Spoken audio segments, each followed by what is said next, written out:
আসসালামু আলাইকুম and very good evening. যুক্তরাজ্য সহ পৃথিবীর যে যেখানে বসে এনটিভি ইউরোপের রেগুলার প্রোগ্রাম কমিউনিটি ম্যাটার্স দেখছেন, আপনাদের সবাইকে শুভেচ্ছা সহ স্বাগতম। আজ বরাবরের মতো আজকেও আপনাদের সাথে আছি আমি আদনান পাভেল। আপনারা যারা রেগুলারলি কমিউনিটি ম্যাটার্স দেখেন আপনারা জানেন কমিউনিটি ম্যাটার্স আপনাদের অনুষ্ঠান, আপনাদের নিয়ে অনুষ্ঠান। আমরা সবসময় চেষ্টা করি এই অনুষ্ঠানে এমন সব টপিকে কথা বলতে যা কিনা ব্রিটিশ বাংলাদেশি কমিউনিটির উপর প্রভাব ফেলছে বা অদূর ভবিষ্যতে প্রভাব ফেলতে পারে। আজও তার ব্যতিক্রম নয়। আজকে আমরা কথা বলবো বাংলাদেশের বর্তমান রাজনৈতিক অবস্থা এবং এর ফিউচার, এর ভবিষ্যৎ। এবং এই ইম্পর্টেন্ট টপিকে আমাদের সাথে কথা বলার জন্য এনটিভি ইউরোপে তিনজন সম্মানিত অতিথি আমাদের সাথে আজকে জয়েন করেছেন। আমাদের সাথে এনটিভি ইউরোপের লন্ডন স্টুডিওতে সশরীরে উপস্থিত হয়েছেন জনাব মাহবুবুল আলম রানা। উনি একজন বিজনেস এন্টারপ্রেনার। জনাব মাহবুবুল ইসলাম রানা, আপনাকে অনেক ধন্যবাদ আজকে আমাদের সাথে জয়েন করার জন্য। মাহবুবুল আলম রানা, ধন্যবাদ, অনেক ধন্যবাদ আপনাকে। আমাদের সাথে আরও জয়েন করেছেন অনলাইনের মাধ্যমে জনাব হাবিবুর রহমান হাবিব। উনি বিএনপির চেয়ারপারসনের উপদেষ্টা এবং পাবনা জেলা বিএনপির আহ্বায়ক। জনাব হাবিবুর রহমান হাবিব, আপনাকে অনেক ধন্যবাদ আজকে আমাদের সাথে জয়েন করার জন্য বাংলাদেশ থেকে। আপনাকে ধন্যবাদ, ধন্যবাদ। Thank you very much. আমাদের সাথে আরও জয়েন করেছেন জনাব ব্যারিস্টার শামীম হায়দার পাটোয়ারি। উনি সাবেক সংসদ সদস্য এবং অতিরিক্ত মহাসচিব জাতীয় পার্টি। জনাব ব্যারিস্টার শামীম হায়দার পাটোয়ারি, আপনাকে অনেক ধন্যবাদ আজকে আমাদের সাথে জয়েন করার জন্য বাংলাদেশ থেকে। সুপ্রিয় দর্শক, আপনারা যারা যুক্তরাজ্যে আছেন আপনারা আপনাদের টিভি সেটে স্কাই 780-তে অনুষ্ঠান দেখতে পাচ্ছেন। তাছাড়াও আমাদের ওয়েবসাইটের মাধ্যমে, এনটিভি ইউরোপের ওয়েবসাইটের মাধ্যমে এবং আমাদের সোশ্যাল মিডিয়ার মাধ্যমে, ফেসবুকের মাধ্যমে এবং অন্যান্য সোশ্যাল,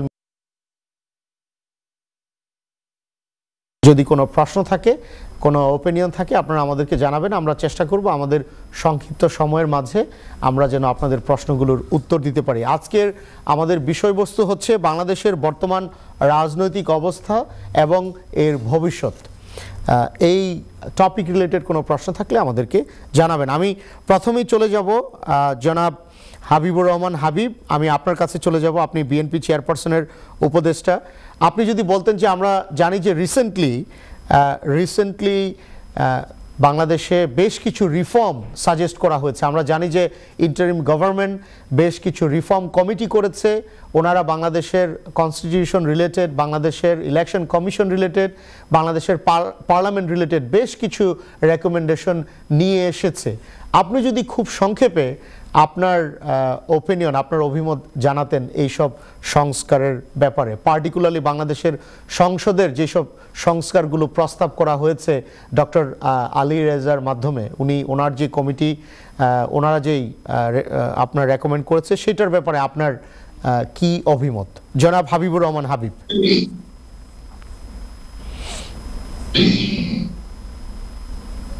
আপনাকে ধন্যবাদ।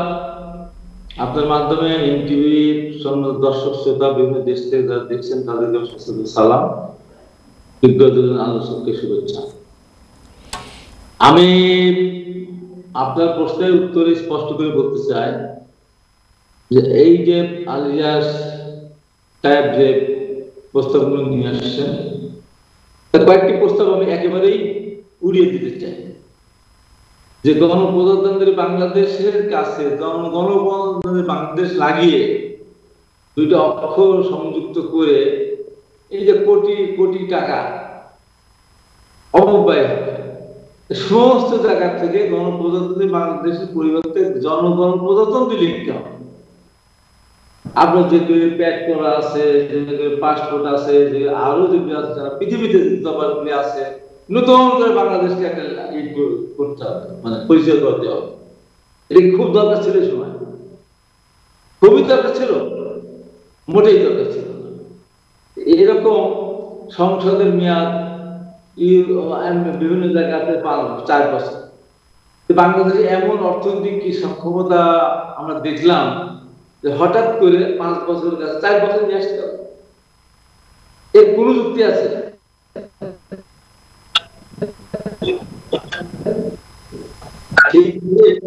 4 বছর নিয়ে এসে বিরাট বৃত্তের দাবিদার হয়ে যায়, এটা তো আমার কাছে কোনো পছন্দের জিনিস না, অবশ্যই না। জি হ্যাঁ, আমরা যখন আরো অর্থনৈতিকভাবে আরো হবো তখন আমরা এই জিনিসটার দিকে আমরা খেয়াল করবো। ঠিক আছে, ধন্যবাদ। তারপর উনি কি করবেন?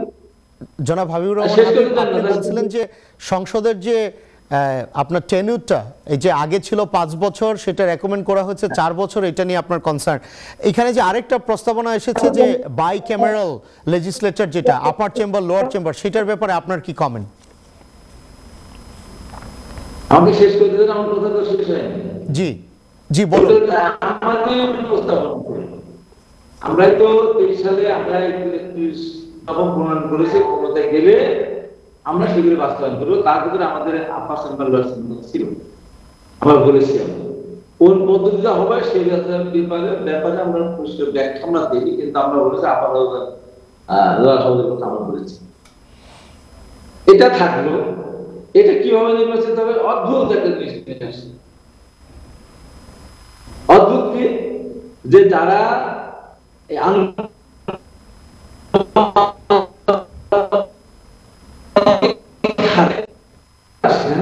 আবার হাউজের সদস্য পাবে, এবং নারী সদস্যের কথা আবার নিয়ে আসলে 100 নারী সদস্য সেখানে নির্বাচিত হবে ভোটের মাধ্যমে।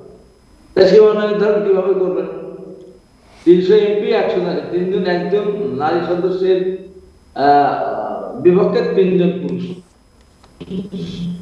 এই সীমানা কিভাবে নির্ধারণ করবেন? এই যে উদ্ভট কথাবার্তা এখানে নিয়ে এসে জটিলতা সৃষ্টি করার কোনো যুক্তি আছে? আবার নিয়ে আসছে কি স্থানীয় সরকার নির্বাচন হতে হবে, জাতীয় সংসদ নির্বাচন। কেন? কোন স্থানীয় সরকার নির্বাচন? ইউনিয়ন কাউন্সিল, নাকি পৌরসভা, নাকি উপজেলা, নাকি সিটি কর্পোরেশন? এত দরকার কি তাদের? এত দরকার পড়লো কোথায় তাদের? এই যে একটার পর একটা যা দেখাচ্ছে চমক, এই চমকে রাষ্ট্রের কোনো লাভ হবে? এই নাম গণপ্রজাতন্ত্রী, প্রজাতন্ত্রের জন রেখে কি বোঝাতে চাচ্ছে? আমার নাম মোহাম্মদ হাবিবুর রহমান হাবিব। হাবিবুর রহমান হাবিব বললেই বোঝা যায় আমি একজন মুসলিম। মোহাম্মদ হাবিবুর রহমান হাবিব, আমরা আমাদের নামের সামনে মোহাম্মদ হাবিব লিখি। এখন আমার নামের সামনে মুসলমান মোহাম্মদ হাবিবুর রহমান হাবিব লিখলে আমাকে আমার মুসলমানকে পাকাপোক্ত হবে? আমার মুসলমানকে পাকাপোক্ত হবে না বেশিরভাগ এই ধর্মপ্রাণ হয়ে যাবো আমি? এই যে এই সমস্ত কথা, ওনারা তো থাকেন বাইরে, আপনারা বাইরে থাকেন।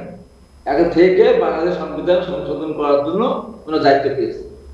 যাদের দেশের আন্দোলন সংগ্রামের সাথে কোনো ধরনের সংসর্গ নেই, দেশের দুরবস্থা, দেশের অবস্থা, মানুষের অবস্থা, দেশের অর্থনৈতিক অবস্থা, এই দেশ থেকে টাকা পাচার হয়ে গেছে, দেশের ব্যাংক খালি হয়ে গেছে, সেদিকে ওনাদের খেয়াল নেই, ওনারা তত্ত্ব দিয়ে যাচ্ছে।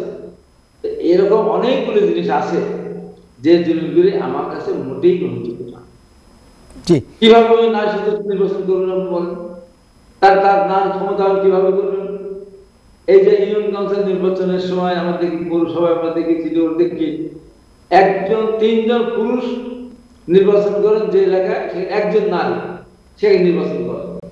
একজন পুরুষ কাউন্সিলর বা মেম্বারের যে ক্ষমতা, একটা ওয়ার্ড থেকে নির্বাচিত হয়ে আর 3টে ওয়ার্ড থেকে যে নারী সদস্য নির্বাচিত হওয়ার সংযুক্ত আসনে, তার ক্ষমতা ওই একটা ওয়ার্ড থেকে নির্বাচিত হয় যে তার চেয়ে। এখানে আপনি কি করবেন? একটা পুরুষ নির্বাচন করতে গেলে তার ঘাম ছুটে যায়, আর 3টা এমপি যেখানে নির্বাচন করবেন সেই এলাকায় যখন নারী সদস্য নির্বাচন করবেন, তখন তার কোন অবস্থা সৃষ্টি হবে? তার কথার পাওয়ারটা কিভাবে দেবেন? 3 এমপি সমান দিবেন, না এক এমপি চেয়ে কম দিবেন, না কি করবেন?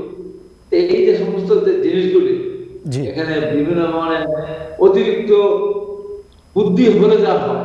আবার নিয়ে আসলেন কি 21 বছর। ধন্যবাদ। অনেক 21 বছর ছিল, 21 বছর আপনি নিয়ে আসলেন। ছাত্ররাও চাচ্ছে 18 বছর ছিল, 17 বছর। আবার তারা বলতেছে 18 বছর থেকেই আমাদের এমপি নমিনেশন দিতে, আমরা দাঁড়াতে পারি, আমরা এমপি হবো, মন্ত্রী হবো। এই যে উস্কানো পা, এই দেশের ছেলেদের লেখাপড়া মানে ধ্বংসের তালে চলে যাচ্ছে। এখন এমন অবস্থা। আপনাকে অনেক ধন্যবাদ। আপনার কাছে আমি আবার আসবো। Thank you so very much. আপনি খুব সুন্দর করে অনেকগুলো কনসার্ন আপনি রেজ করেছেন, আপনাকে অনেক ধন্যবাদ। আপনার কাছে আমরা শিওর যে অন্যান্য আরও সংস্কারের ব্যাপারেও আপনার অভিমত আমরা জানতে পাবো। জনাব ব্যারিস্টার শামীম হায়দার পাচোয়ারি, আপনি কি আমাকে শুনতে পাচ্ছেন? জনাব শামীম হায়দার পাচোয়ারি, আপনি কি আমাকে শুনতে পাচ্ছেন? জি আমি শুনতে পাচ্ছি, জি জি শুনতে পাচ্ছি। ধন্যবাদ জনাব শামীম হায়দার পাটোয়ারি। আমি যদি আপনার কাছে জানতে চাই যে এই যে বেশ কিছু রিফর্ম প্রপোজ করা হয়েছে, আপনি আপনার অভিমত কি এইসব রিফর্মগুলোর ব্যাপারে? জনাব হাবিবুর রহমান হাবিব ওনার কনসার্নগুলো বলছিল, আপনি কি ওনার সাথে সহমত পোষণ করেন নাকি আপনার ফার্দার অন্য ধরনের কনসার্ন আছে? জনাব ব্যারিস্টার শামীম হায়দার পাটোয়ারি। জি ধন্যবাদ। আমি রিফর্ম কমিশন বলতে আপনি যদি সংবিধান সংশোধন বা সংবিধান সংক্রান্ত রিফর্ম গুলো বলেন, জি ওখানে যে প্রপোজাল গুলো আছে এগুলোর অনেকগুলো তো বিদ্যমান রাজনৈতিক দলগুলোই বলে আসছে করা প্রয়োজন। প্রবলেমটা হলো যেটা বাস্তবায়ন করবে কে? বাস্তবায়ন করতে গেলে তো সংসদ লাগবে, সংসদে ভোট লাগবে, এবং সংসদের ভোটে এটাকে পরিবর্তন করতে হবে। আর একটা হতে পারে গণপরিষদ হবে, সেই গণপরিষদ নতুন করে সংবিধান লিখবে, সেখানে এটা সন্নিবেশিত হবে। আপাত দৃষ্টিতে ওইদিকে তো দেশ যাচ্ছে না।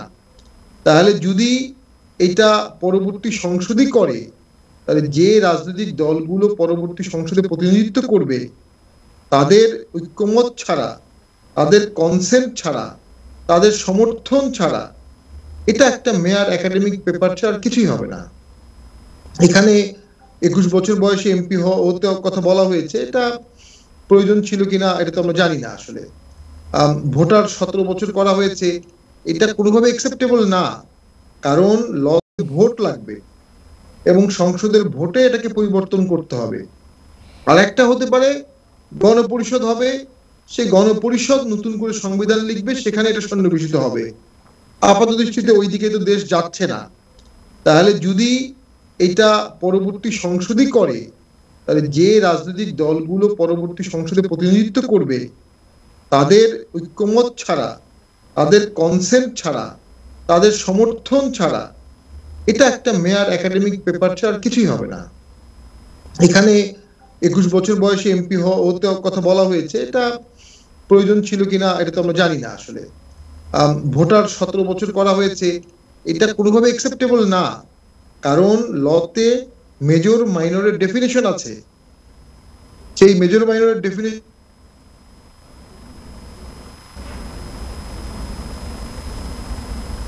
এবং আমি যেটা অনুভব করছি সেটি হচ্ছে যে যদি মেজর মাইনরের একটা ডেফিনেশন থাকে, চিলড্রেনের ডেফিনেশন আছে। বাংলাদেশে বিরাজমান বা ইন্টারন্যাশনাল 1000টি আইনে চিলড্রেন বলা আছে 18 বছরের নিচে। তাহলে চিলড্রেন ভোট দিতে পারবে না, এটা তো স্বতঃসিদ্ধ। সেখানে গিয়ে এটা কনফ্লিক্ট হয়ে গেল। দ্বিকক্ষ বিশিষ্ট আইনসভা ভালো আইডিয়া, খুবই ভালো আইডিয়া। সেটি হতে গেলে সেখানে স্পিকার কে হবে, সেখানে কাঠামো কি হবে, রিপ্রেজেন্টেশন কি হবে, দুটো কক্ষ আমাদের আছে কিনা এটাও দেখতে হবে। অত বড় দুটো কক্ষ সংসদে বের করাও কঠিন, যদিও অনেকগুলো বড় বড় রুম আছে। তো সেটা কিন্তু কাঠামোকে চেঞ্জ করে দেবে।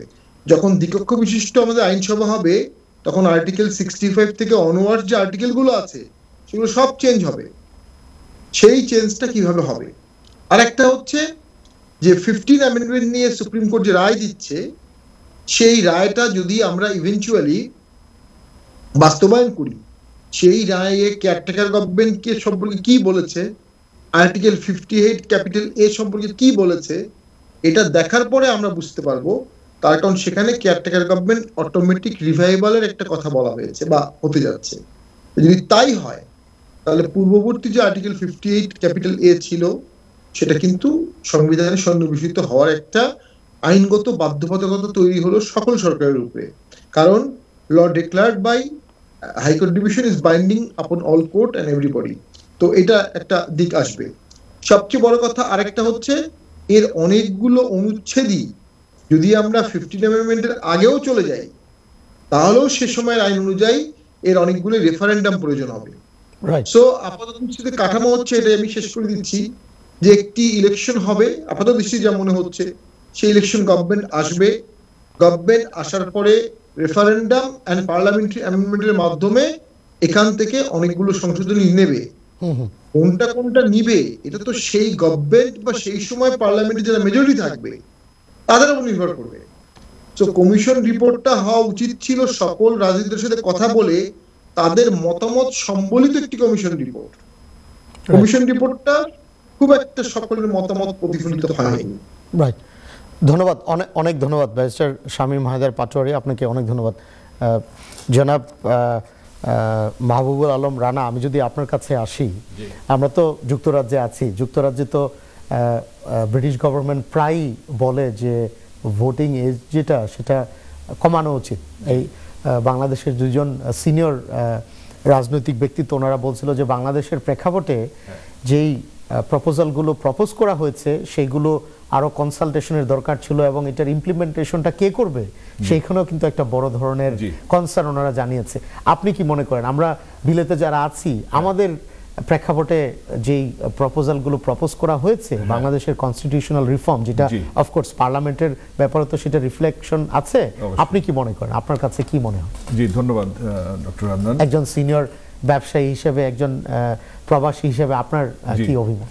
জি, আমি অ্যাপ্রিশিয়েট মানে আপনার সহবক্তারা এখানে অভিজ্ঞ, ওনারা বাংলাদেশের রাজনীতি নিয়ে এবং যেই পয়েন্টগুলো নিয়ে ডিসকাশন হচ্ছে আজকে, আমার দিক থেকে বা রিপ্রেজেন্টিং সেই অ্যাজ এ ব্রিটিশ সিটিজেন বা ব্রিটিশ বাংলাদেশি সিটিজেন, আমাদের দেশের যে রিফরমেশনগুলো দরকার এগুলো তো আমরা টেবিলে নিয়ে আসছি।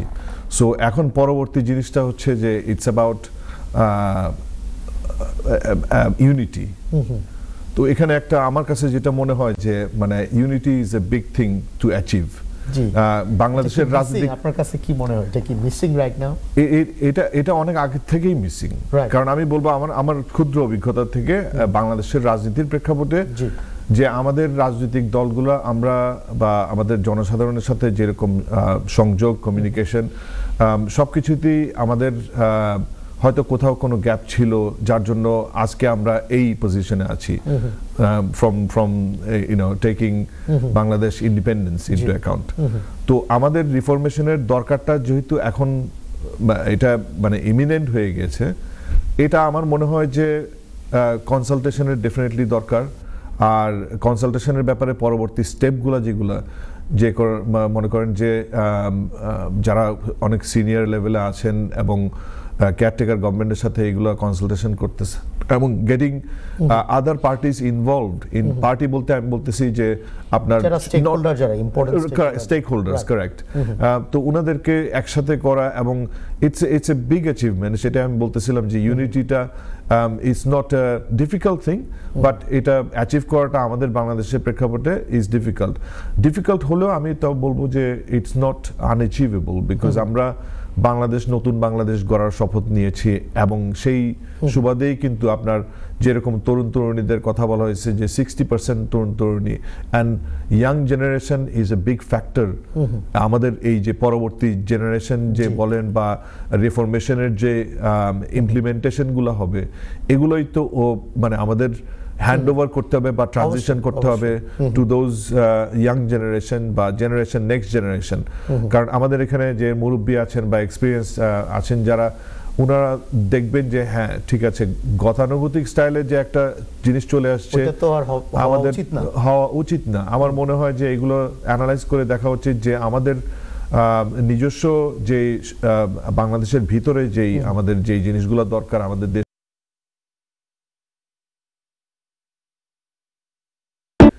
আজকাল সব দেশেই কিন্তু আপনার কোলাবোরেশন না হলে আপনার দেশ কিন্তু আগিয়ে যেতে পারে না। Transferable skills. আমরা একটা বিরতিতে যাব, বিরতির পর আপনার সাথে আমরা আরো কথা বলবো। জনাব হাবিবুর রহমান হাবিব, জনাব ব্যারিস্টার শামীম হায়দার পাটোয়ারি এবং জনাব মাহবুবুল আলম রানা, আপনাদের তিনজনকে অনেক অনেক ধন্যবাদ আজকে আমাদের সাথে জয়েন করার জন্য, আমাদের সাথে কথা বলার জন্য। আমরা একটা সংক্ষিপ্ত বিজ্ঞাপন বিরতিতে যাব। বিরতিতে আমরা কথা বলছি বাংলাদেশের বর্তমান রাজনৈতিক অবস্থা এবং এর ভবিষ্যৎ, এবং এই ইম্পর্টেন্ট টপিকে আমাদের সাথে কথা বলার জন্য তিনজন সম্মানিত অতিথি আমাদের সাথে আজকে জয়েন করেছেন। জনাব হাবিবুর রহমান হাবিব, উনি বিএনপির চেয়ারপারসনের উপদেষ্টা এবং পাবনা জেলা বিএনপির আহ্বায়ক। আমাদের সাথে আরও জয়েন করেছেন জনাব ব্যারিস্টার শামীম হায়দার পাটোয়ারি, সাবেক সংসদ সদস্য এবং অতিরিক্ত মহাসচিব জাতীয় পার্টি।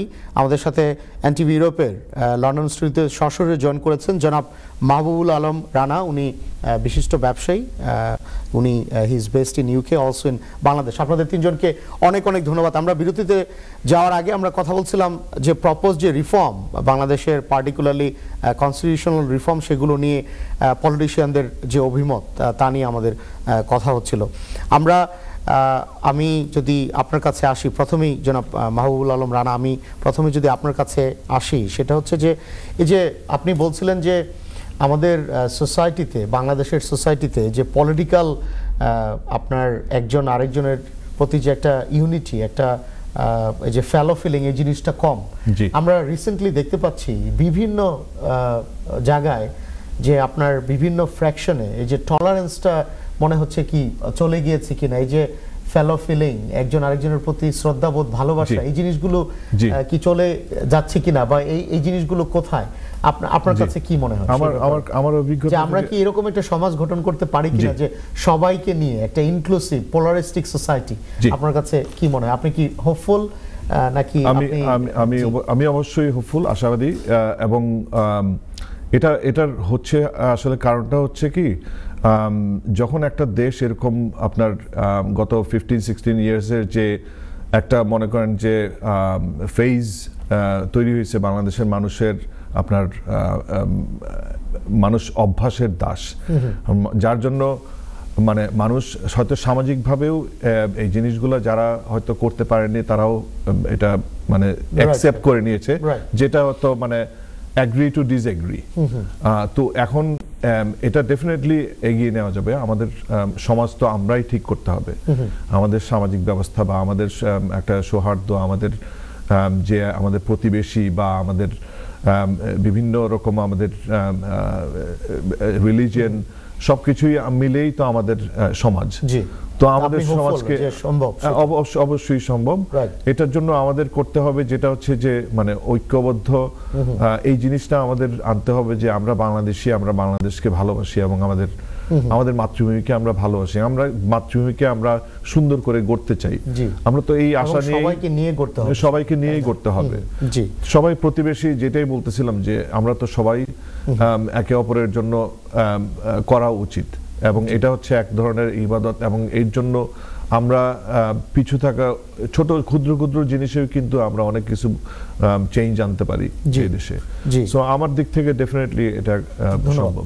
অনেক অনেক অনেক ধন্যবাদ জনাব ব্যারিস্টার শামীম হায়দার পাটোয়ারী। আমি যদি আপনাকে সেম প্রশ্নটা করি, যে আমরা বিভিন্ন সময় দেখতে পাই যে বাংলাদেশের বিভিন্ন আপনার ফ্র্যাকশনে এই যে একটা ইনটলারেন্স, একজন আরেকজনের প্রতি আনকাইন্ড এবং বিভিন্ন ধরনের ভায়োলেন্স আমরা দেখতে পাই বা দেখতে পাচ্ছি। এটা আমরা জানি যে ইন্টারিম গভর্নমেন্ট চেষ্টা করছে এটাকে সাপ্রেস করার জন্য, ওনারা চেষ্টা করছে এটাকে কন্ট্রোল করার জন্য। বাট জনাব মাহবুবুল আলম রানা সাহেব যে কথাটা বললো যে বেশ অনেক বছর ধরে তো মানুষের, আমাদের সোসাইটির বিভিন্ন একটা টার্মোলের ভিতর দিয়ে গেছে, সেটারও তো একটা প্রতিফলন আছে। আপনার কাছে কি মনে হয়, আমরা কি একটা ইউনাইটেড পোলারিস্টিক ইনক্লুসিভ একটা বাংলাদেশ গড়তে পারি কিনা? আপনার কাছে কি মনে হয়? আপনি কি আশাবাদী? Are you hopeful? দেখুন, এটা অনেকাংশে নির্ভর করবে বিএনপির উপরে। যেহেতু আওয়ামী লীগ পরাজিত হয়েছে, পর্যবস্ত হয়েছে, আওয়ামী লীগের হাতে এই মুহূর্তে দেশের চালিকা শক্তি নাই, খুব দ্রুত আসারও সম্ভাবনা নাই, এবং কিছু নুইসেন্স ক্রিয়েট করা ছাড়া আওয়ামী লীগ খুব একটা ইম্প্যাক্ট ফেলতে পারবে না। এখন দেশটা সবাইকে নিয়ে চলার একটা গুরুদায়িত্ব গত 17 বছরের ভিকটিম হওয়া সত্ত্বেও বিএনপির উপরই এসেছে, এবং এটার উপর নির্ভর করবে বাংলাদেশ টিকবে কিনা, রাজনৈতিক দলগুলো টিকবে কিনা, এবং বাংলাদেশের ভবিষ্যৎ কি হবে।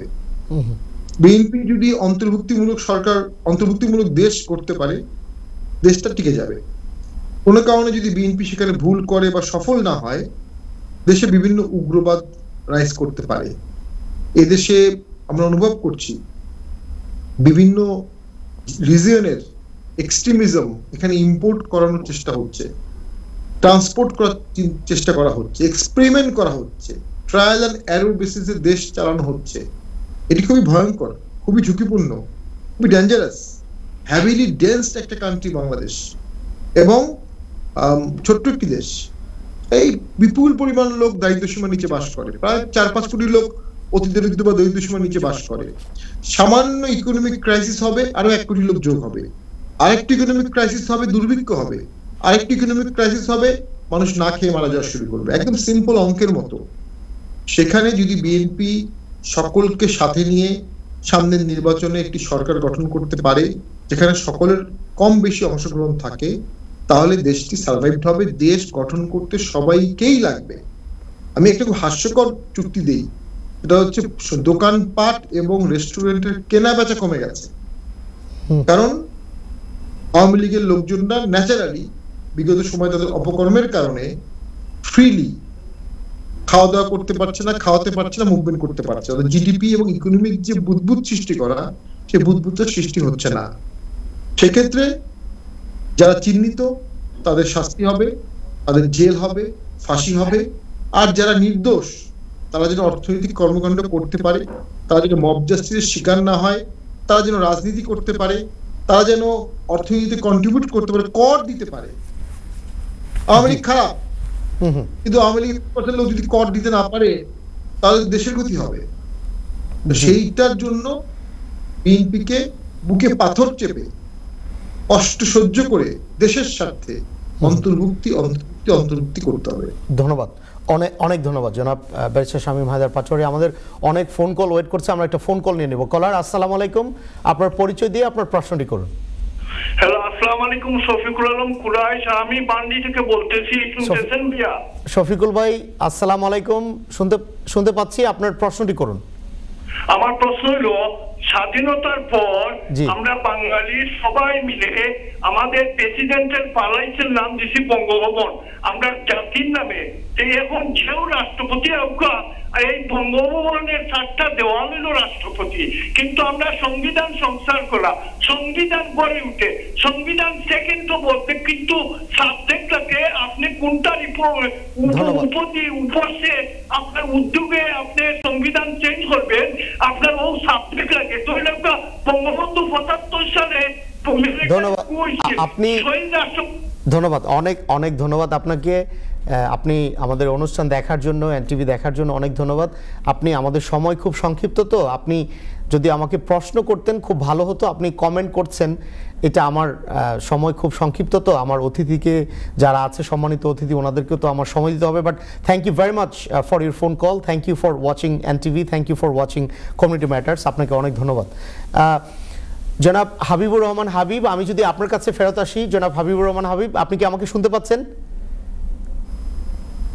জি, জনাব হাবিবুর রহমান হাবিব, জনাব ব্যারিস্টার শামীম হায়দার পাটোয়ারী বলছিল যে ভবিষ্যৎ বাংলাদেশের সাকসেস বিএনপির উপর অনেক কিছু নির্ভর করে এবং বিএনপির উচিত হবে একটা ইনক্লুসিভ সোসাইটি গঠন করা। আমরা যেটা বলছিলাম যে বাংলাদেশে তো টলারেন্স এটা তো আমাদের ভিতরে একটু কম, এবং আমরা বিভিন্ন সময় বিভিন্ন পলিটিক্যাল ফ্র্যাকশনের মাঝে আমরা ভায়োলেন্স দেখতে পাচ্ছি। তা আপনি, আপনার কমেন্ট কি সেই ব্যাপারে? আপনাকে শুধু একটি উদাহরণ দেই। দীর্ঘ 15.5 বছর বিএনপির নেতাকর্মীরা যেভাবে নির্যাতিত হয়েছে, অত্যাচারিত হয়েছে, বাড়ি ছাড়া হয়েছে, ঘর ছাড়া হয়েছে, সম্পদ লুট করে নিয়ে গিয়েছে এবং হত্যাকাণ্ডের শিকার হয়েছে, গুম হয়েছে। আওয়ামী লীগ রাষ্ট্রীয় ক্ষমতা যখন ছিল,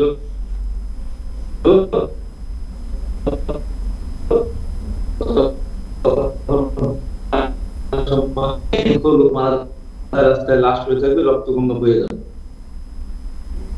অত্যাচারিত হয়েছে তো বিএনপি, একটা লাশকে পড়েছে 5 তারিখে, রক্তগঙ্গা বয়ে গেছে বাংলাদেশে। এর চেয়ে বড় সাকসেস কি হতে পারে? একটা দলের নেতা তারেক রহমান আমাদের উপর নির্যাতিত, তার বাবা হত্যাকাণ্ড শিকার হতে পারে, ভাই হতে পারে, বাড়িঘর লুটপাট হতে পারে, আপনার পঙ্গু হতে পারে, আইন হাতে তুলে নেবেন না। এই একটা কাজ করিয়ে তো দেখে দিয়েছে যে বিএনপি এটা পারে।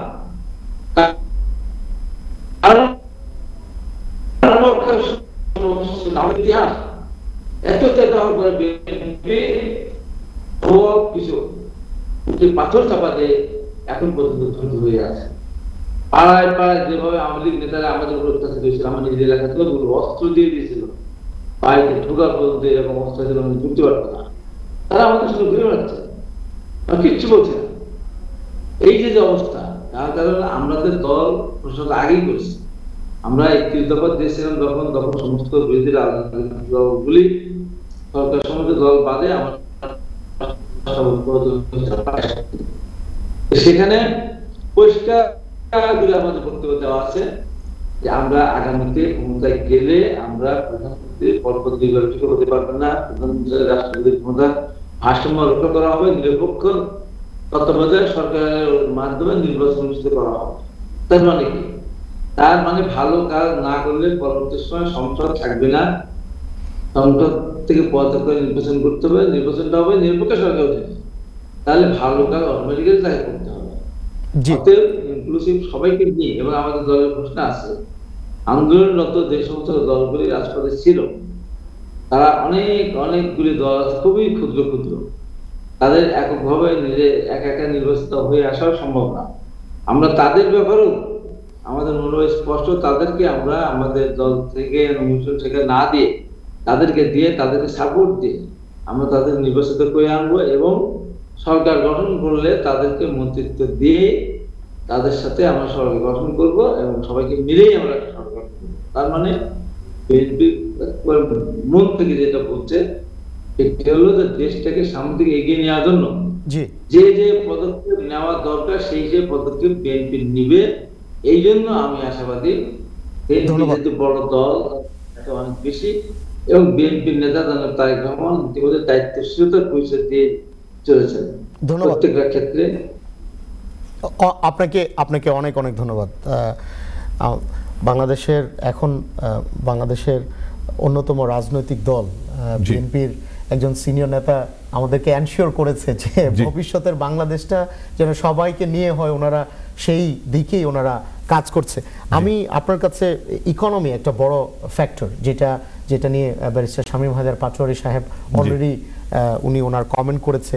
আমি যদি আপনার কাছে জানতে চাই, যে বাংলাদেশের আমরা দেখতে পাচ্ছি যে সারা ওয়ার্ল্ডেই তো এখন যারা ক্ষমতায় আছে তাদের বিরুদ্ধে কিন্তু একটা তাদের এগেইনস্টে একটা ফোর্স কাজ করছে। এটার পিছনে একটা বড় কারণ হচ্ছে ইনফ্লেশন, ইকোনমিক পারফরমেন্স। তো সারা ওয়ার্ল্ডেই আমরা যদি ইউরোপে দেখি, যুক্তরাজ্যে, ফ্রান্স, জার্মানি, সব জায়গায় কিন্তু একটা ইকোনমিক ভোলাটাইল সিচুয়েশন। বাংলাদেশেও কিন্তু তার ব্যতিক্রম না, তাই না? বাংলাদেশের যে আন্তর্জাতিক সংস্থাগুলো বাংলাদেশের ইকোনমিক যে আউটলুকটা সেটার ব্যাপারে তারা কশাসলি অপটিমিস্টিক। হ্যাঁ, আপনি কি মনে করেন? আপনার কাছে কি মনে হয়? আপনি একজন বড় ব্যবসায়ী হিসেবে আপনি বাংলাদেশের সাথে আপনার যে সম্পৃক্ত, আপনার কাছে ওভারঅল কি মনে হয় যে আমাদের ইকোনমিক কন্ডিশনটা কোন দিকে যেতে পারে? জি, ইকোনমিক কন্ডিশন অ্যাকচুয়ালি কোন দিকে যেতে পারে এটা তো আমরা দেখেছি যে কিভাবে এই যে চুরি করে যে দেশ থেকে টাকাগুলা ব্যয় করা হয়েছে। আমার খারাপই লাগে এগুলো বলতে, কিন্তু আমাদের এখন সামনের দিকে এগিয়ে যেতে হবে, যেটার জন্য আমাদের দরকার হচ্ছে যে আপনি যেটা বললেন যে বাইরের থেকে ইনভেস্টরদের যে আউটলুকটা, দে টেক এ কশাস অ্যাপ্রোচ।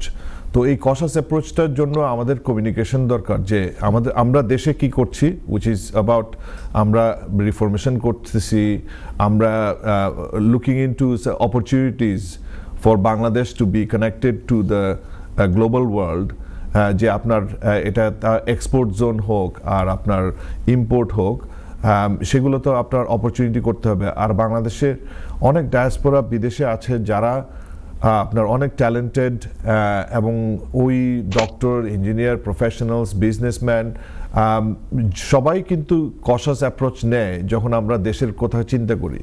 তো আমাদের দেশে মৌলিক যে জিনিসগুলো সেগুলো আমাদের লুক আফটার করতে হবে, এবং সংস্কারের যে কথাগুলো আসছে সেগুলো আমাদেরকে দেখতে হবে ভালো করে অ্যানালাইজ করে, কারণ আমরা এখানে you are paving the way for the future. তো আমাদের ফিউচারের জন্য দেখতে হবে যে আমরা যখন ইকোনমিকে স্ট্রেংথেন করব, তো ইকোনমিকে স্ট্রেংথেন করার জন্য আমাদের যে স্ট্রেংথ আছে, আমাদের যে শক্তিগুলো আছে, যেরকম আমাদের হয়তো ম্যান পাওয়ার আছে, আমাদের হয়তো গার্মেন্টসের যে সেক্টর আছে, আমাদের ইয়াং পপুলেশন আছে, বড় অ্যাসেট, আপনার আইটি সেক্টরে বলেন, সিকিউরিটি সেক্টরে বলেন, কমিউনিকেশনে বলেন, তো অনেক সেক্টর আছে এরকম। ইন্ডাস্ট্রিয়ালাইজেশনের প্রচুর অপরচুনিটি আছে আমি দেখি। আমরা এই দেশে যেরকম এক্সপিরিয়েন্স, ওই এক্সপিরিয়েন্সে আমি দেখি যে I can be involve into those আপনার কনসালটেশন, এবং সেখানে এবং আপনাদের মতন যারা সিনিয়র ব্যবসায়ী, অভিজ্ঞ ব্যবসায়ী যারা আছে, আমার মনে হয় যে এটা তাদেরও একটা কল, যে ওনারা যেন দেশের গড়ার ক্ষেত্রে ওনাদের যে কন্ট্রিবিউশন, একটা প্রোডাক্টিভ, কনস্ট্রাকটিভ আপনার যে কন্ট্রিবিউশন এবং ট্রান্সফারেবল স্কিলের কথাও তো আপনি আগে বলছিলেন, সেই জিনিসগুলো তো গুরুত্ব দেওয়া উচিত। জি অবশ্যই অবশ্যই। আপনাকে অনেক ধন্যবাদ। আমরা আপনার কাছে আবার একটু পর ফেরত আসবো। আমার সময় খুব সংক্ষিপ্ত। আমি জনাব শামীম হায়দার পাটোয়ারী, আমি যদি আপনার কাছে আসি, আপনি বলছিলেন যে ইকোনমি একটা বড় কনসার্ন। আমরা দেখতে পাচ্ছি যে বিভিন্ন ইন্টারন্যাশনাল যে অর্গানাইজেশনগুলো, ইনস্টিটিউশনগুলো বাংলাদেশের ইকোনমিক ফিউচার নিয়ে কিন্তু তারা বেশ কিছু কনসার্ন রেজ করেছে এবং পুরো পিকচারটা কিন্তু কোয়াইট ভোলাটাইল দেখা যাচ্ছে। আপনার কি অভিমত? এবং এই জন্য কি আপনি মনে করেন যে দ্রুত যদি নির্বাচন হয়, দ্রুত যদি একটা গভর্নমেন্ট ফর্ম করে, সেই ক্ষেত্রে কি এই ব্যাপারটা হেল্প করতে বাংলাদেশের ইকোনমিক আউটলুকটা কি তখন ভালো দেখা যেতে পারে? আপনি কি মনে করেন জনাব ব্যারিস্টার শামীম হায়দার পাটোয়ারী? এটা হচ্ছে যে দেখুন 24 সালের ইলেকশনের পরে আমরা আপনাকে শুনতে পাচ্ছি না জনাব শামীম হায়দার পাটোয়ারী। আপনি হ্যাঁ এখন শুনতে পাচ্ছেন? হ্যালো, জি শুনতে পাচ্ছেন? আপনার কথা আমরা, জনাব শামীম হায়দার পাটোয়ারী, আপনি কি আমাকে শুনতে পাচ্ছেন?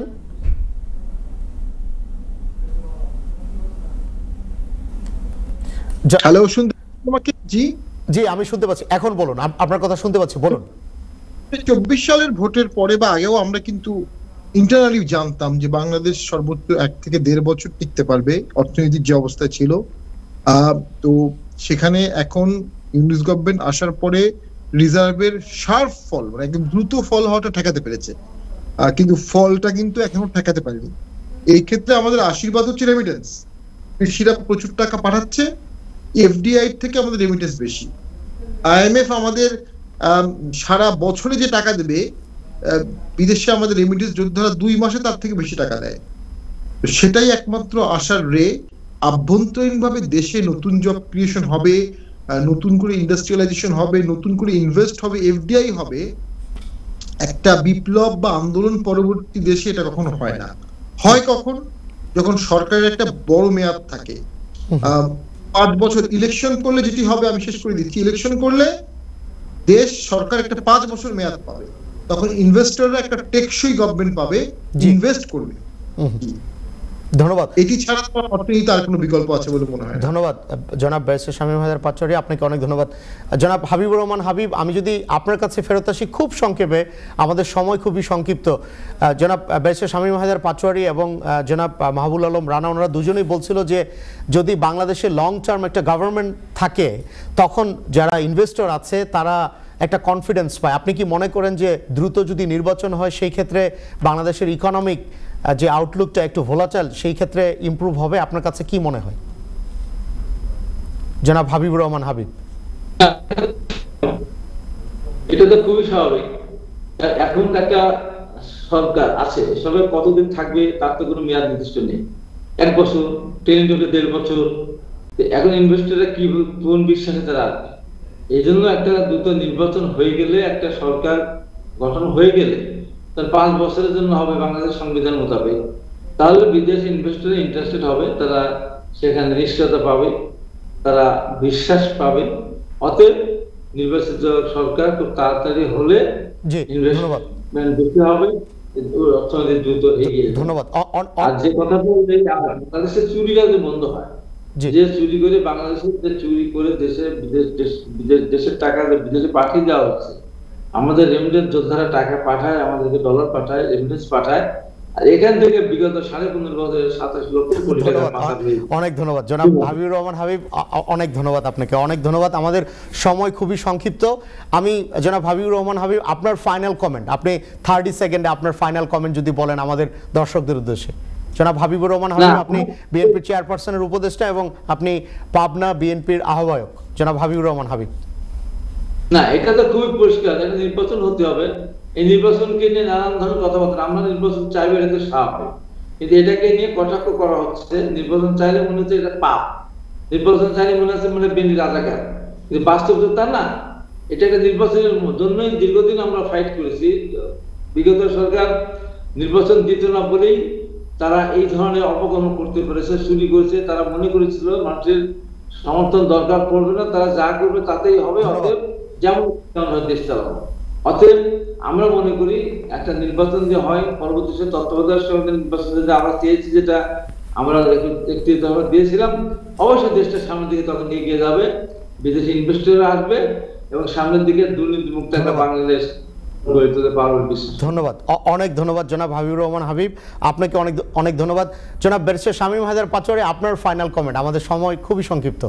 জনাব ব্যারিস্টার শামীম হায়দার পাটোয়ারি। গণতন্ত্রের জন্যই তো এতগুলো মানুষ প্রাণ দিয়েছে। ভোট ছাড়া কি গণতন্ত্র? শুধু ভোট দিয়ে গণতন্ত্র হয় না, ভোট দিয়েও শুধু গণতন্ত্র হয় না। সকলের সাথে আলাপ করতে হবে, বিএনপি, জাতীয় পার্টি, ছাত্র, নির্বাচন কমিশন, সরকার, স্টেক হোল্ডার, সবাই আলোচনা করে এটা সমাধান করতে হবে। এখানে কোনো ভয়েস অফ স্যানিটিটা খুব দরকার এবং ভয়েস অফ সেন্সটা খুব বেশি দরকার। জি, অনেক ধন্যবাদ ব্যারিস্টার শামীম, জনাব ব্যারিস্টার শামীম হায়দার পাটোয়ারি। জনাব মাহবুবুল আলম রানা, আপনার ফাইনাল কমেন্ট 20 সেকেন্ড প্লিজ, আমার সময় খুবই সংক্ষিপ্ত। জি, আমার ফাইনাল কমেন্ট হচ্ছে যে আমরা আজকে যে আলোচনা করলাম সেখান থেকে যেন আমরা গুড পয়েন্টসগুলো শিখি এবং এগুলোই আমরা জনগণকে বলতে পারবো, শেয়ার করতে পারবো এবং আমরা আগামীর জন্য যেই প্রবাসী যারা এই অনুষ্ঠানটা দেখছে বাংলাদেশের ডেভেলপমেন্ট ক্ষেত্রে তো তাদেরও একটা অবদান রাখা উচিত।